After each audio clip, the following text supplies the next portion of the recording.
Astalokapa Vihara Kulachalendra Dronishu Anangasakha Maruta Saupaghasu Siddhair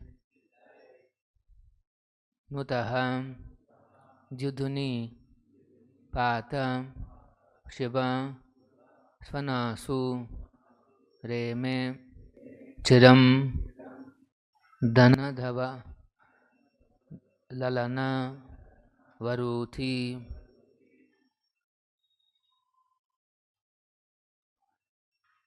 Tenastalokapavihara Kulachalendra Dronishvanangasakamaruta Saubhagasu Siddhairnuto Didunipata Shivasvanasu Reme Chiram Dhanadavallalana Varuthi Tenastalokapavihara Kulachalendra Dronishvanangasakamaruta Saubhagasu Siddhairnuto Didunipata Shivasvanasu Reme Chiram Dhanadavallalana Varuthi. Translation and purport by His Divine Grace A.C. Bhaktivedanta Swami Srila Prabhupada. Translation. In that aerial mansion he travelled to the pleasure valleys of Mount Meru, which were rendered all the more beautiful by cool, gentle, fragrant breezes that stimulated passion. In these valleys, the treasurer of the gods Kuvera, surrounded by beautiful women and praised by the Siddhas, generally enjoys pleasure. Kardama Muni also, surrounded by the beautiful damsels and his wife, went there and enjoyed for many years.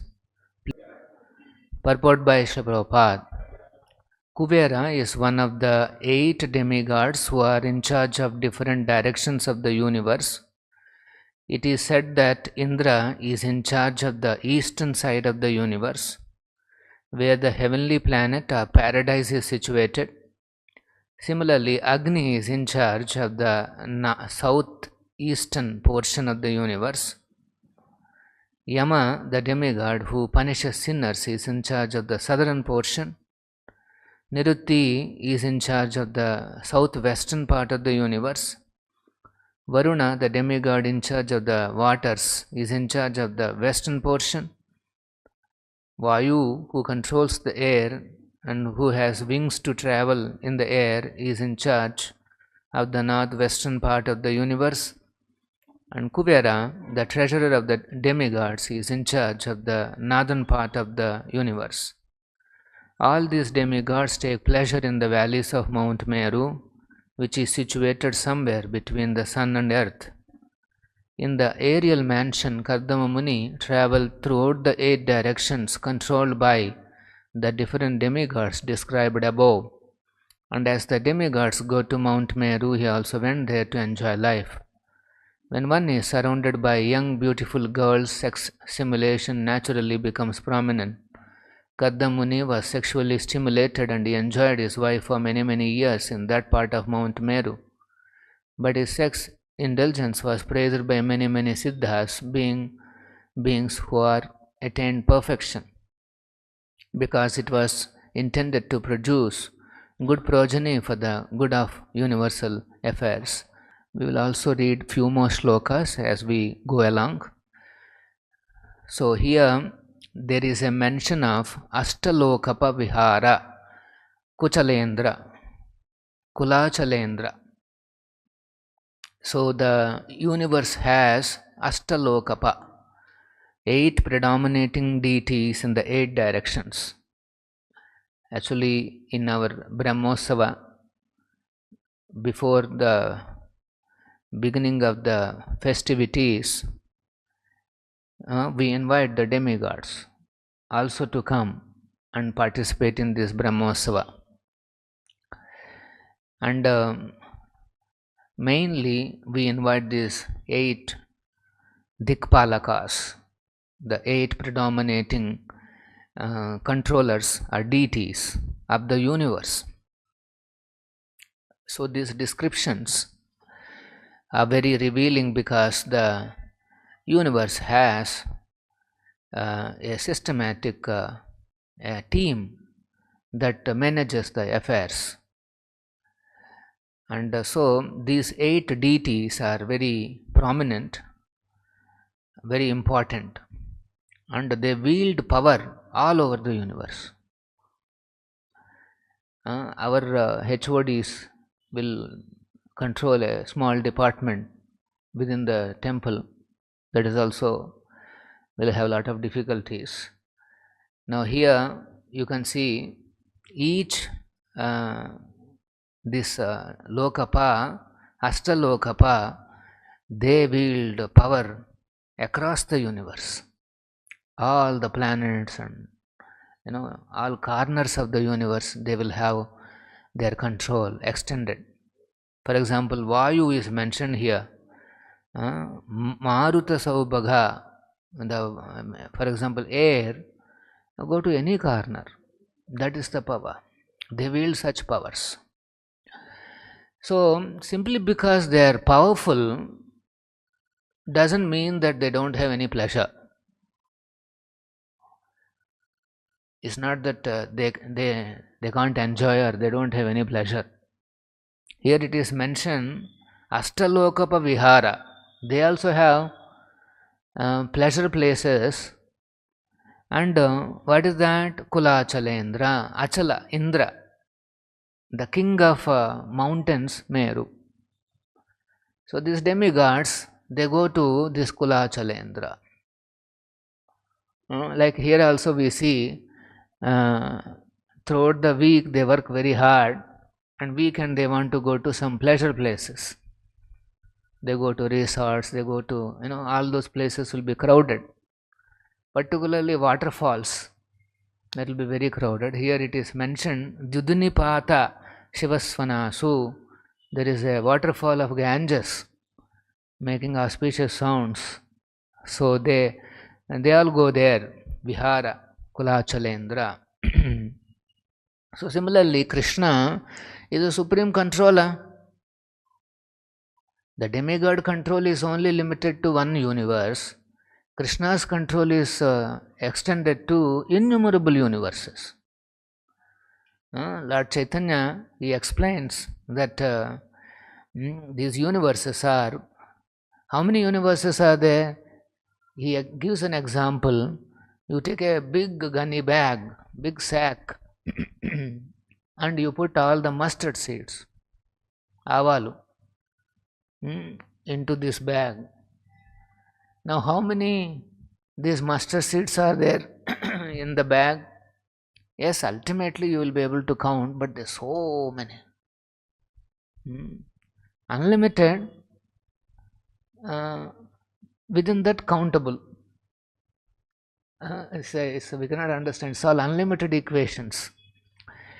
So then in each and every universe you will see these demigods controlling all the directions. So that is Krishna. And then Krishna is also enjoyer. In some religions they think that God cannot have concerts, he cannot have enjoyment. For them God means only he will sit in one place and do all micromanagement, control everybody to the last detail and harass them if they go wrong here and there. This is the kind of idea. No. The Vedic literatures, particularly Bhagavatam, is revealing, Brahma Samhita is revealing of a supreme personality, the beautiful Godhead, who is also simultaneously the supreme enjoyer. So power is one thing, but then they also, everybody are seeking enjoyment. So drone issue, the Mount Meru valleys, so Kardama Muni also went there. Here it is mentioned that he enjoyed like Dhana Dhavala Lalana, like Kuvera. Kuvera goes with a lot of surrounded by beautiful women and goes to these places for his pleasure. So Kardama also, he went there. Like generally, if anybody wants to go to any place of pleasure, they go to the popular places. So here Kardama also went there. Actually, Kardama is completely pure and transcendental. He has no idea of no, he knows what is passion, but he has no passion in his either his body or mind, because body is completely pure.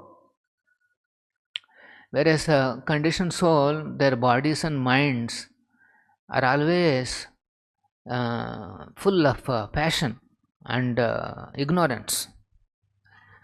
Kamatura, Prahlad Maharaj uses this word.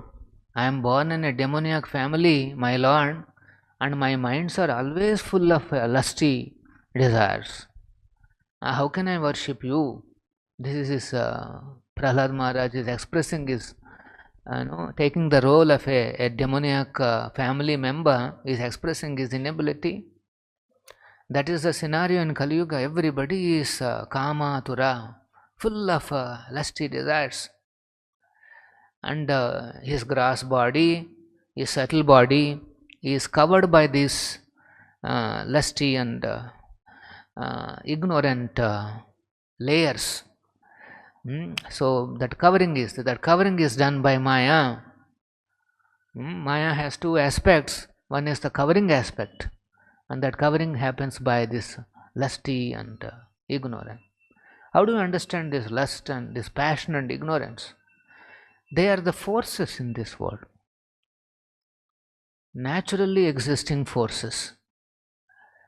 This universe has these three powerful forces: Sattva, Rajas, Tama. These forces, these energies are there.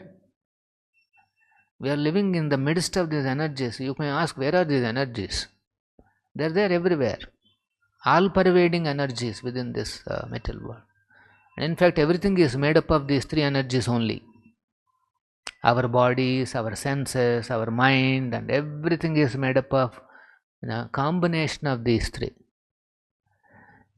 So, these forces are existing. Here, Kardama is a transcendental personality.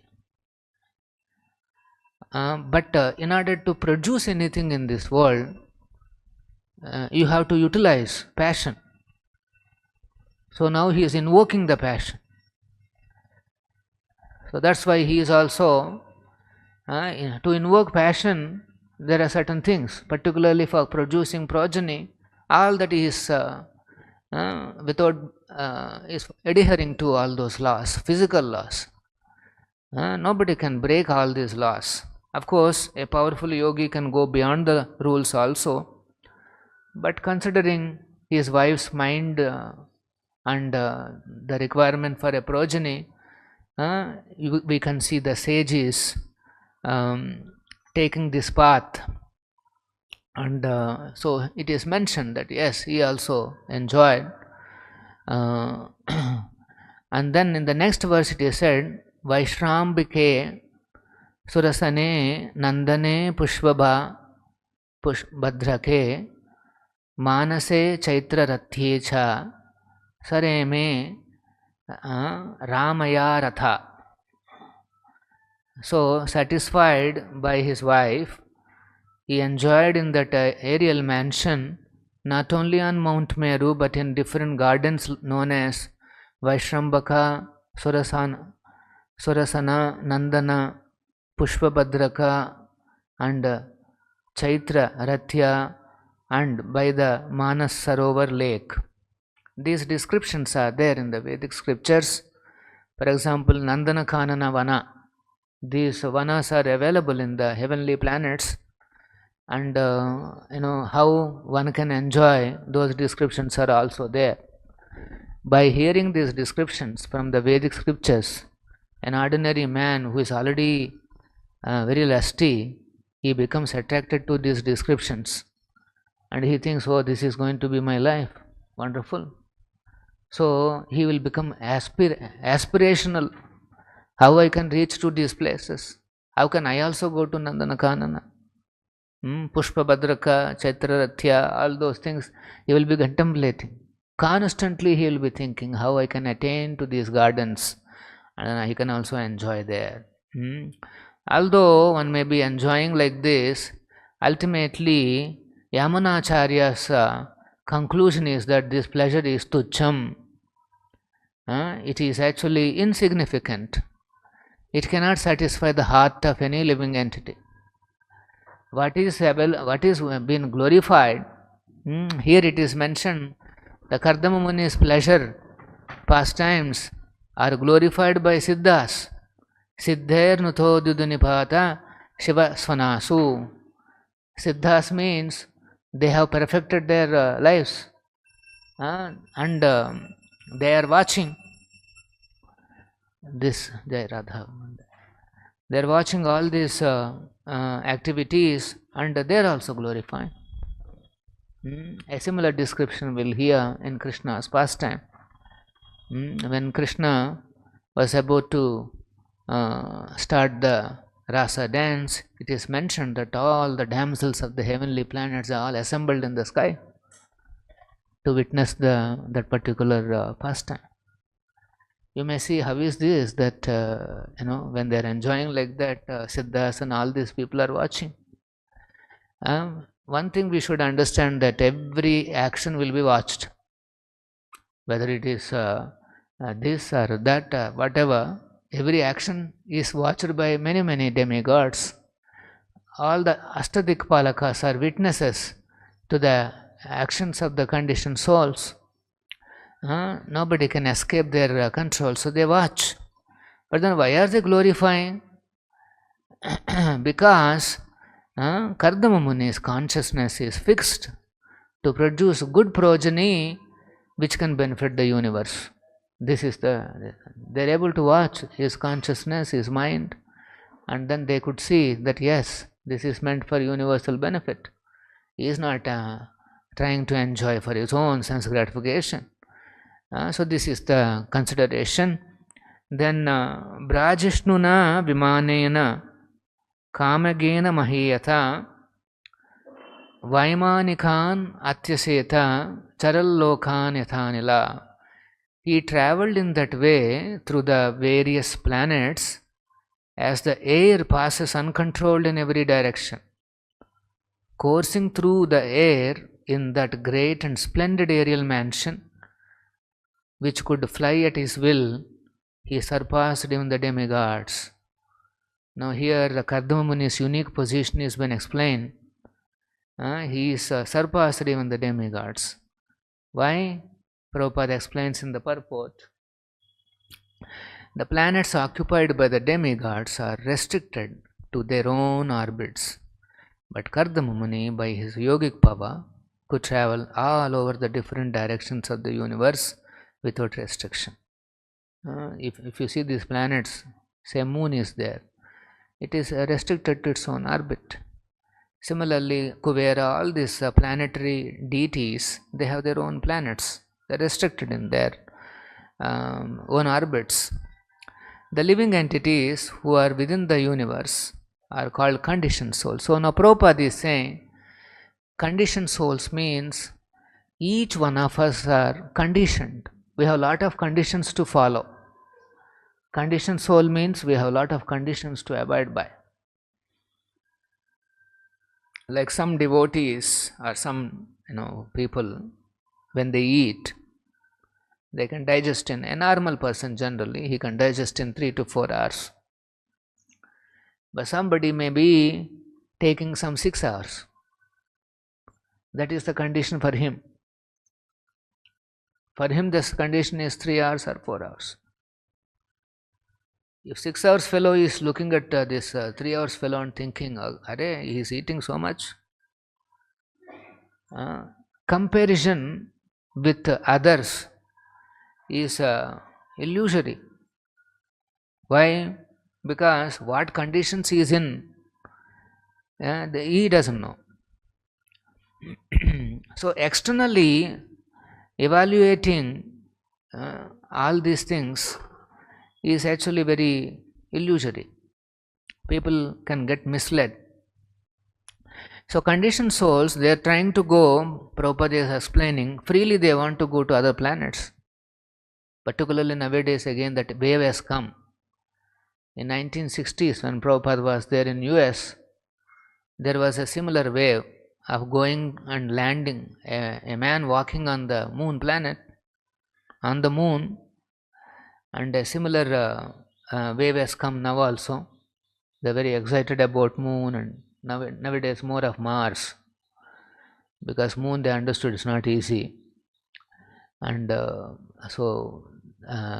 after going there, US has landed his person on moon 50 years back, when the facilities and scientific advancement is not at all the way it is today, and they could place a person that time, and after 50 years they are not able to place anybody there.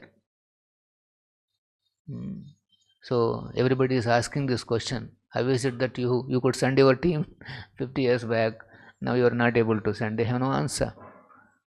And they are not looking at moon now, because any powerful telescope from here, you can observe what is happening on the moon. If somebody erects something, you can more or less you can figure out that there is something come up there.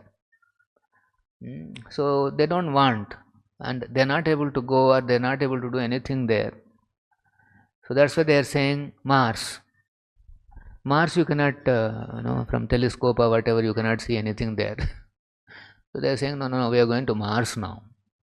Moon and all, so okay, the story has become too routine, and you will be able to see also. better we now say Mars.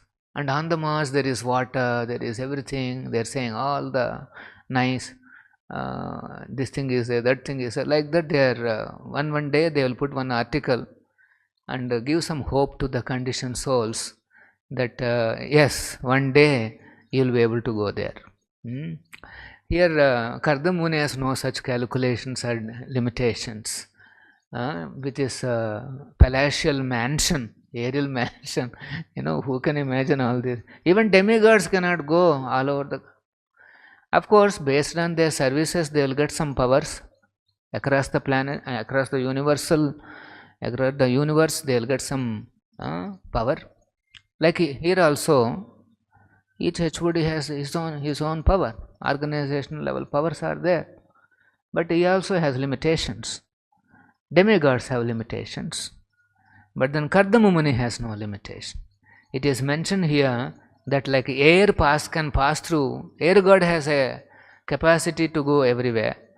Like that, Kardama is able to go anywhere and everywhere just by his will.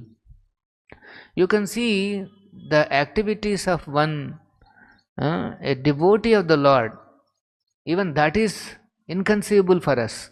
And his enjoying capacity, is enjoying this thing, we cannot even measure. And then his unrestricted travel, we cannot even understand. Now imagine Krishna. So a lot of conditioned beliefs that we have will be vanquished by hearing these descriptions.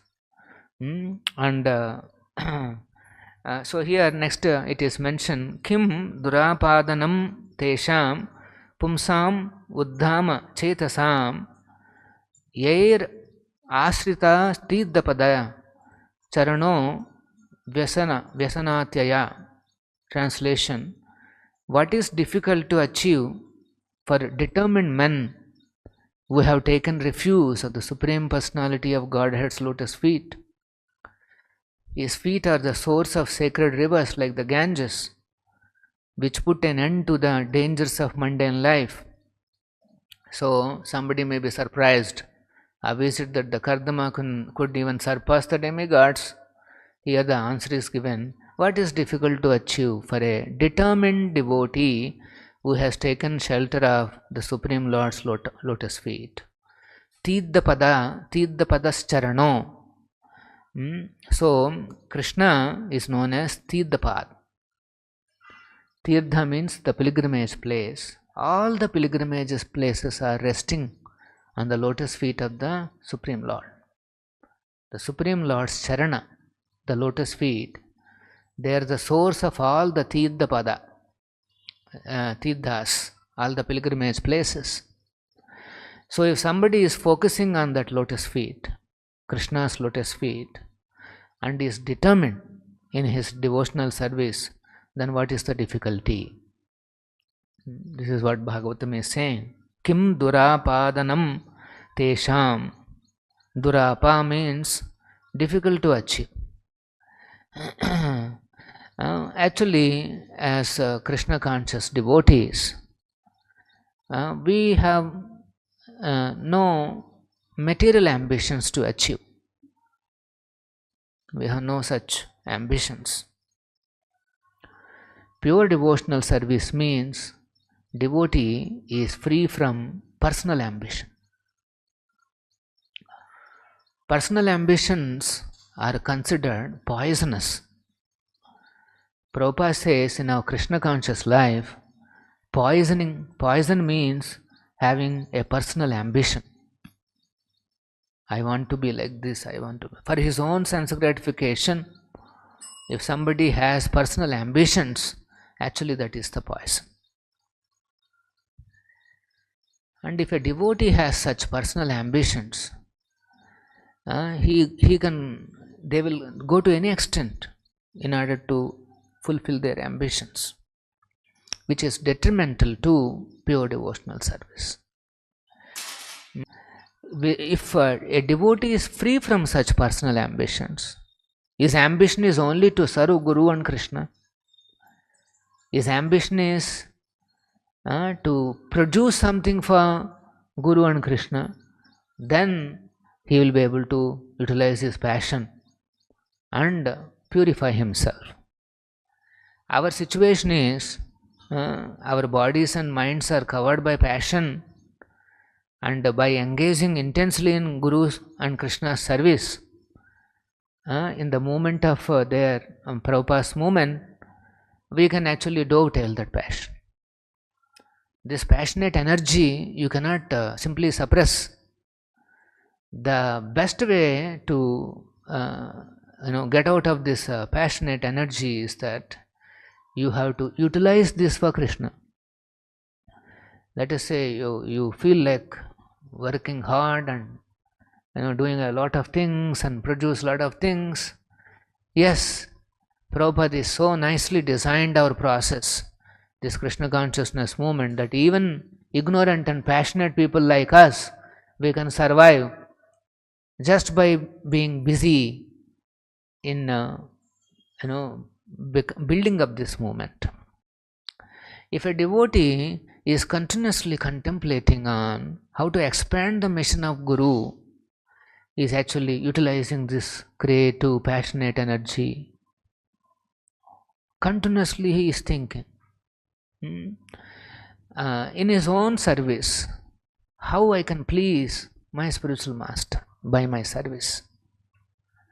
He is thinking, and he is visualizing all wonderful offerings to Krishna, to Guru and Krishna. That visualization is very nice, very auspicious.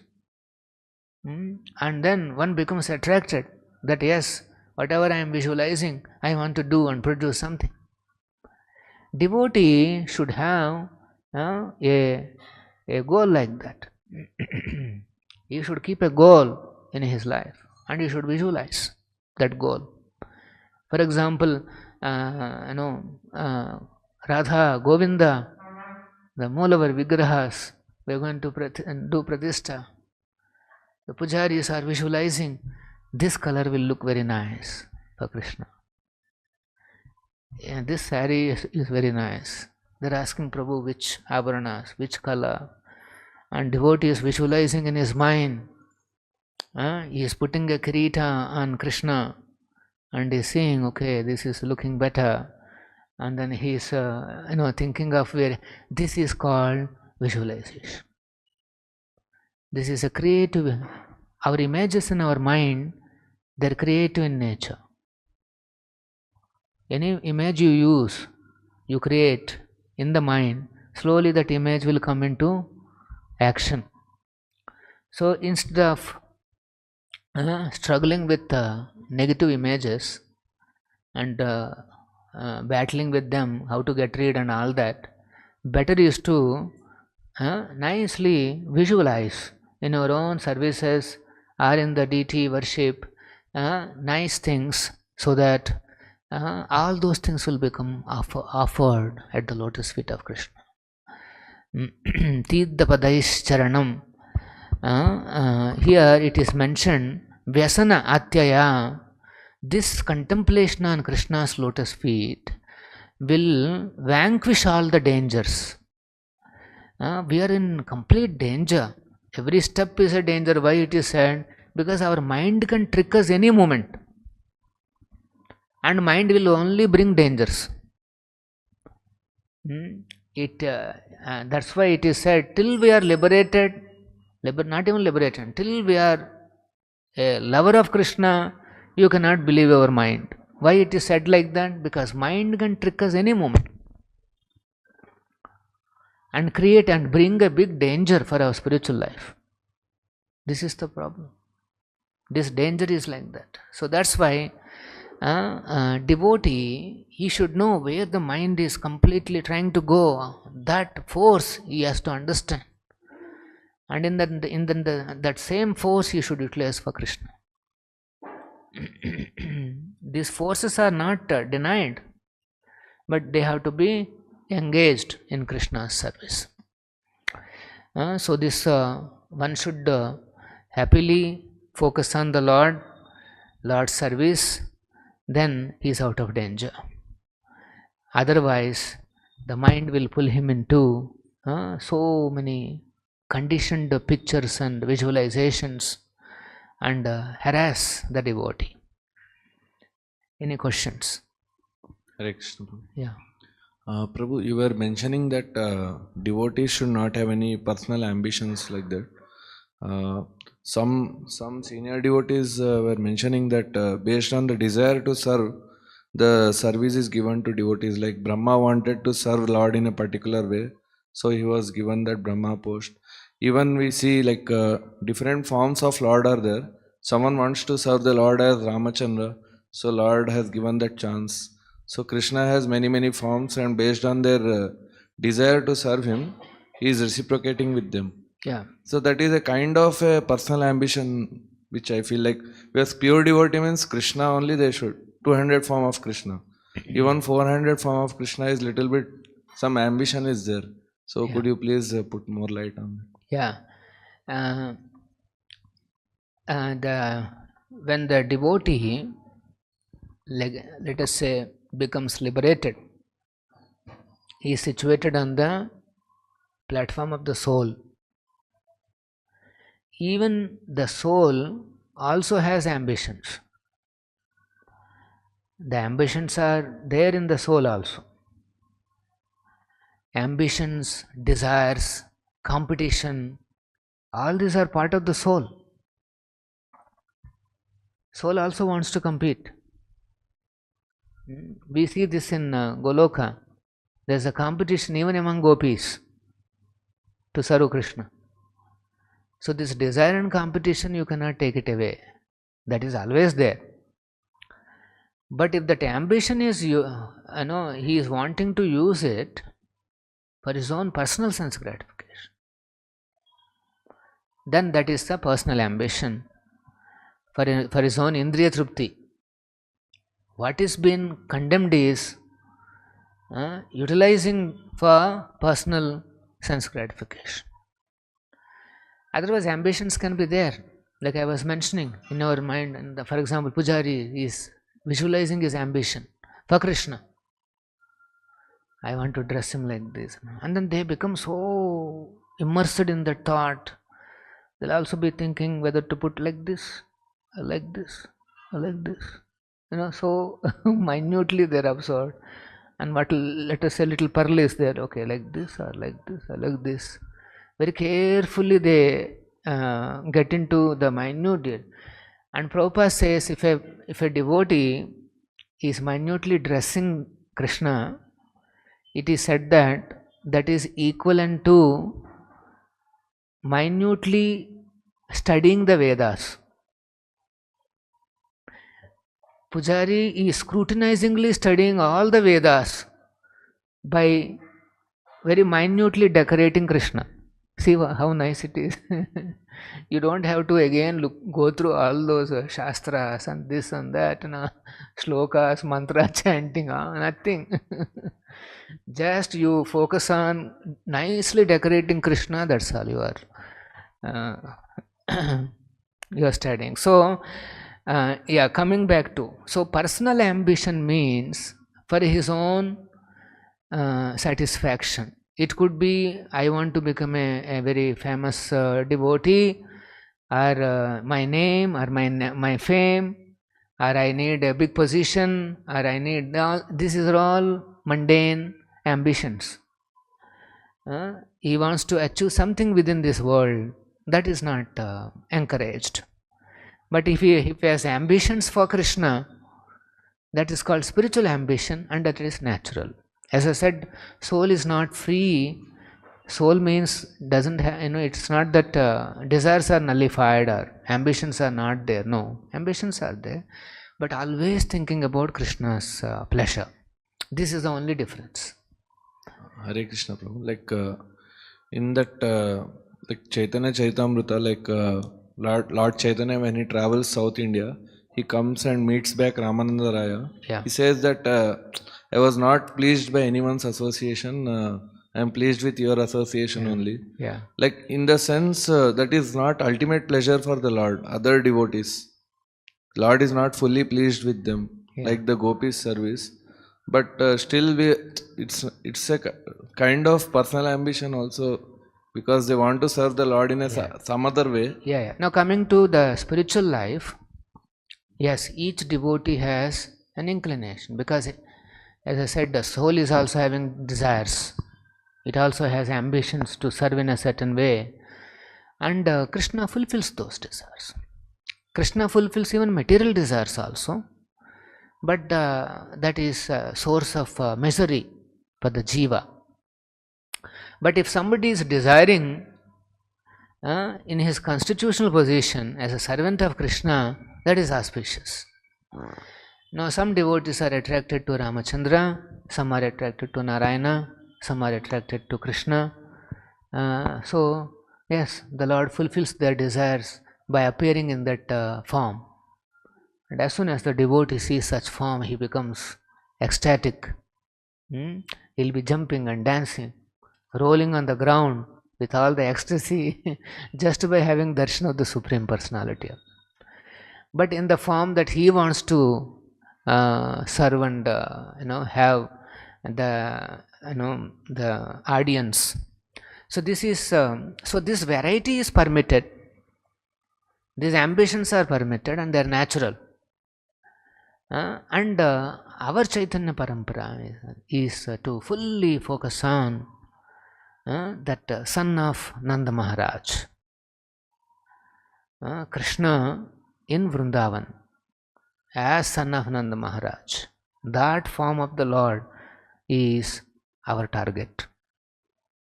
Particularly in his Kaishora form, just about to come to 16, that form is the target of all our devotional service. That is Radha Govinda, Radha Krishna.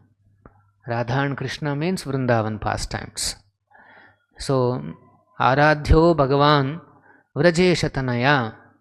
Vraja Isha means Nanda Maharaj. Nanda Maharaj Tanaya is son of Nanda Maharaj, that is Krishna. Vrindavan Krishna.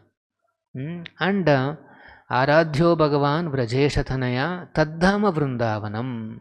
Our ultimate goal is Vrindavan, and to be with son of Nanda Maharaj and in his pastimes.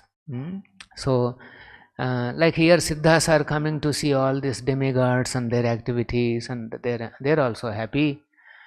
Similarly, we devotees, we want to be part of Krishna's pleasure pastimes, and if whenever there is a pastime going on, even devotees are also excited to watch all those things and experience the pastimes and creation of the Lord.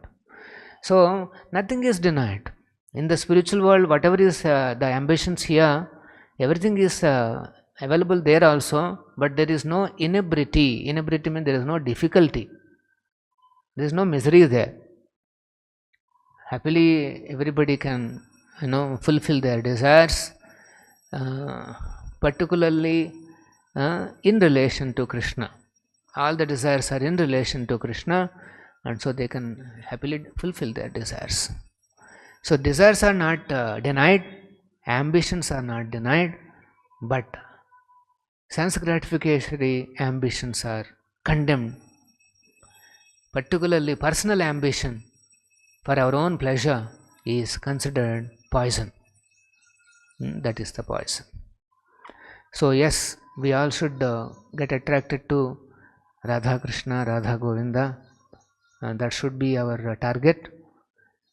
And anybody who gets attracted to Lord Chaitanya, he automatically becomes attracted to Radha Krishna. Of course, there are examples like Murari Gupta. His constitutional position is in the mood of Hanuman, and a great devotee of Ramachandra. And Mahaprabhu, although he is devotee of Mahaprabhu, and still Mahaprabhu encouraged him to continue his devotion to Ramachandra. So, but in our movement, Prabhupada's movement, our goal is to attain shelter of Tirtha Padashraya Charana, that is the lotus feet of the son of Nanda Maharaj. This is the, like somebody asked Bhakti Siddhanta, when we are chanting Hare Krishna, this sound is coming, no? What is this sound? And he said, this sound is son of Nanda Maharaj. Imagine the same Lord, he comes in the form of a sound. With that feeling, if somebody chants, his chanting quality is much better. He will be little more devoted, and he knows the same Lord, the son of Nanda Maharaj, he is coming in this form as a Shabda, in the form of Nama. So he becomes very alert and careful. Hare Krishna, Krishna Krishna, Hare Hare, Hare Rama, Rama Rama, Hare. Srila Prabhupada.